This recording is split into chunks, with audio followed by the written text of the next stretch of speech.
This is the Sunshine Cathedral perspective. I wish I was straight. What does God think? LGBTQ plus people and queerness are often looked at as an abomination by conservative Christians, be it due to misinformation or misleading interpretations of religious text. Many believe that LGBTQ plus and religion cannot go hand in hand. However, these doubts are deeply rooted in our community, and many go to social media platforms like Reddit looking for an answer. Reddit communities like the subreddit Gay Christians provide a supportive space for individuals who identify as both gay and Christian. Online platforms and communities can be valuable resources for connecting with others who share similar experiences and navigating the intersection of faith and sexual orientation. Recently, one Reddit user opened his heart to fellow community members, wishing he was straight and not gay. He got the Queer God Squad's attention. He talked about the perceived conflict of his sexuality and faith. He thinks being straight will be convenient.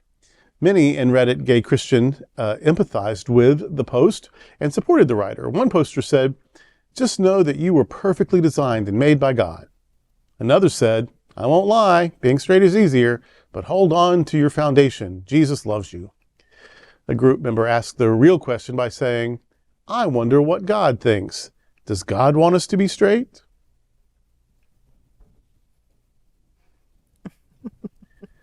God couldn't care less. Really, all that's going on in the world, and whether or not it's J-Lo or Adam what's his face that gets who cares? Who cares what gets my motor running? I just can't believe that that's what gets God going, what God is worried about. Here's the thing, 10% of us have had some sort of same gender loving experience. About 6% of us, once we had that experience, realized, oh, that's who we are, we'll keep doing this. And then about a fourth of us identify in some way, at least in our hearts, as some flavor of queer, whether that's pansexual or asexual or non-binary or transgender or asexual or whatever.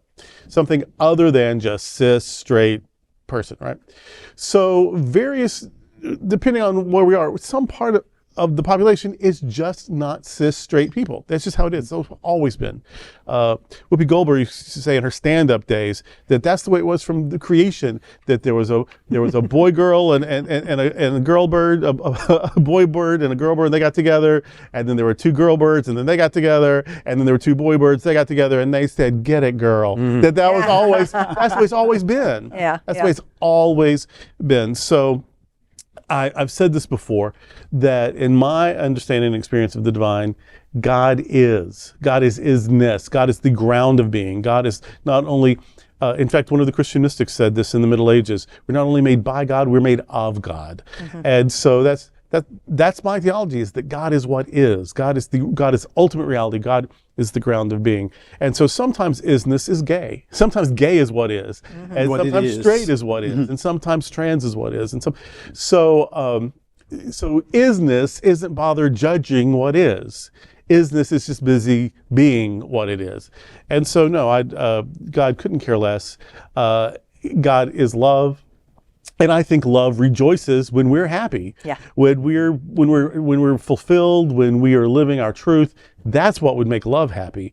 So instead of this God out there checking a list to make sure that we're in line, and it's funny that what is in line just lines up with other people's prejudices. Right. Yeah. But checking off, judging people for who they love and what they're attracted to, and that's so silly. It just makes religion seem irrelevant. It makes God seem petty, and it's the reason why a lot of people are fleeing from religion in droves, because it just seems mean and petty and ridiculous.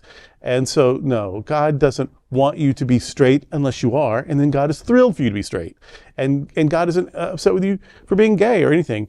God is the joy you feel when you are your own true and best self. That's God, not something out there shaking a finger at you, but truth and reality and love and joy. And those things you get to experience when you're really you. Right. what you said there just a moment ago really jumped out at me. So often we carry this idea of Santa God. Do you know what I mean? The God that's up there making a list, checking it twice, making sure that we behave in certain ways, often the ways that other people think we should behave, not necessarily the way that we are. My theology, my understanding is God is love. Love. Wherever there is love, it's God. That's it. That's God. So anytime mutual expressions of love are shared, regardless of the genders, it makes no difference. If there's mutual expressions of love, that is God. That is of God. So find love. There's God. And that's what, when people say I wish I was straight, that's really what they're saying. I wish that what I was didn't make people hate me. Right, exactly. I wish that I could be me and not be abused for it. Right. And so you think that, okay, if I was straight, then people wouldn't be mean to me. But what the real desire is for people not to be mean to me. Yeah. And so, you shouldn't have to change your reality for people not to be cruel. Our wish is for people to stop being cruel. Yeah. You know, the one writer wrote, being straight is easier. And if you have been around me long enough, you often hear me say, I believe everyone is born gay or lesbian and then they come out straight. And I think that that's one of those things. It's like, why do people always say, oh, we came out as something? I think we all come out as something. And it's not until we feel comfortable in identifying with who we are, then that we can truly live into the image that God has made us to be.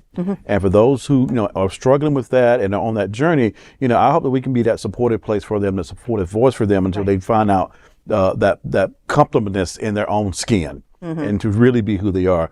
And so, I don't know if being straight is easier. I just know that somebody has to take out the trash. Somebody has to do the laundry. Someone has to do the shopping. Someone has to take the car in. So I don't know if this is a role or gender thing or who does what, but I'm just convinced that God made you the way you are. Yeah. And once you can live into that comfortableness of being created in God's image, whatever that is for you, then that is what brings us wholeness, that's what brings us happiness, and that's what connects, for me, us to the energy that is beyond all energies that we can understand in life.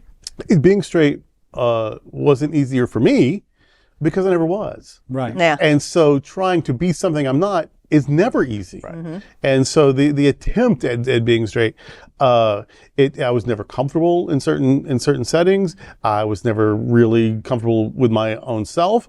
I wasn't comfortable. So some of my prayers just felt desperate and unheard.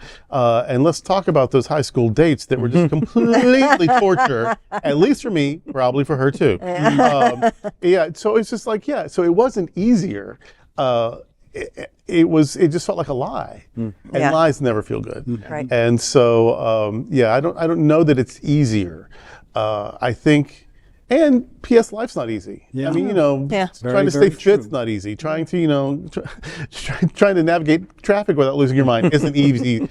So I don't know about easy, but I know life feels better when you get to live it authentically, and love feels better when it's genuine, when it's true. And so I don't know that straight is easy. I know that it's better to be what you are. Exactly. And a significant percentage of us just ain't going to be straight. Yeah. Yep. And that's that whole thing that Reverend Dr. Ann started with. God is love. So I'm watching TV and there's a woman reading a note to another woman. It's in Hebrew, so she's interpreting as she's reading it. And what she was reading was Naomi and Ruth. Wherever you go, I will go. Where you are buried, I will be buried. So if you want to find yourself in the Bible, you can find yourself in the Bible. There's that. And one of my favorite stories is the Roman soldier who goes to Jesus and says, my boy, my partner, he doesn't say partner, but the boy who lives with me is ill. I need you to save him. And Jesus does. So if you want to find yourself in the Bible, you can find yourself there. And always go back to the basic premise. The gay agenda is the same agenda that Reverend Dr. Robert just go to work, get the car fixed, do the laundry, walk the dog. That's the gay agenda. So we're all in good shape. Yes. Next up, we are excited to tell you about our next adventure with our Global Fellowship. This year, we'll be going to where the hills are alive as we explore Austria and Alpine Europe for Gay Oktoberfest. Space is extremely limited, so make sure to go to happeningout.travel/sunshine to reserve your space now.